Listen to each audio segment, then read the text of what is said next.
કામદારો અને કિસાનની માંગોને લઈને દેશવ્યાપી હડતાલમાં ઉપલેટાના કિસાનો પણ જોડાયા છે, જેમાં આ હડતાલના સમર્થનમાં ઉપલેટાના ખેડૂતો દ્વારા રેલી યોજી અને દેખાવો કરવામાં આવ્યા હતા। કિસાન અને કામદારોની પડતર માંગોને લઈને તારીખ 9 જુલાઈના દેશવ્યાપી હડતાલ યોજાય છે, જેમાં ખેડૂત વિરોધી સરકારની ખાનગીકરણની નીતિને પાછી ખેંચવા આજે સમગ્ર દેશમાં ખેડૂતો અને કામદારો દ્વારા દેખાવો અને વિરોધ પ્રદર્શન કરવામાં આવી રહ્યા છે, જેના સમર્થનમાં ઉપલેટામાં કામદારો અને ખેડૂતોએ દેશવ્યાપી હડતાલમાં જોડાઈ સમર્થન આપ્યું હતું।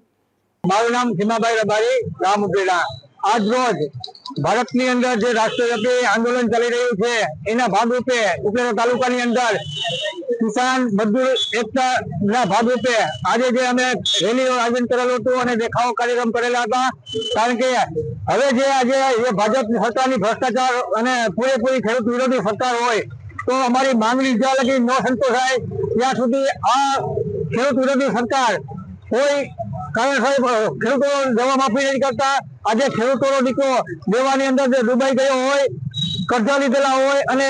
છેલ્લા 2 થી 3 વર્ષથી જે ખેતીને નુકસાન થઈ રહ્યું છે તેના પાકીમાં ન મળતા હોય, પાકીમાં પણ ખાનગીકરણ કરી નાખ્યું છે। તો અમારી માંગણી એ છે કે આવા ખેડૂતોના દેવા માફ કરે અને જે ખાનગી વીમો કરેલો છે એને સરકારી યોજનાની અંદર સમાવેશ કરે એવી અમારી માંગણી સાથે, અને જે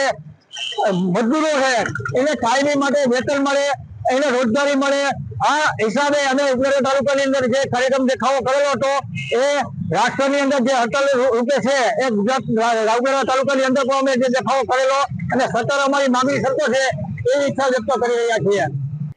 ઉપલેટામાં ખેડૂતોએ રેલી યોજી દેખાવો અને સૂત્રોચ્ચાર કર્યા હતા, તેમજ સરકાર દ્વારા લગાવવામાં આવેલ ખેડૂત વિરોધી કાયદાઓ નાબૂદ કરવા, ટેકાના ભાવે ખરીદી કરવા, વીમાનું ખાનગીકરણ પાછું ખેંચી સરકારી યોજનામાં સમાવેશ કરવો, વીજળીનું ખાનગીકરણ બંધ કરવું, કામદારોના વેતનમાં વધારો કરવો અને સ્માર્ટ મીટર લગાવવાનું બંધ કરવા સહિતના અનેક મુદ્દાઓને લઈને સરકાર સમક્ષ વિરોધ નોંધાવી દેખાવ પ્રદર્શન કરવામાં આવ્યા હતા, જેમાં ઉપલેટા વિસ્તારના ખેડૂતો, કામદારો, ખેતમજૂરો અને મહિલાઓ સહિત લોકો મોટી સંખ્યામાં ઉપસ્થિત રહ્યા હતા।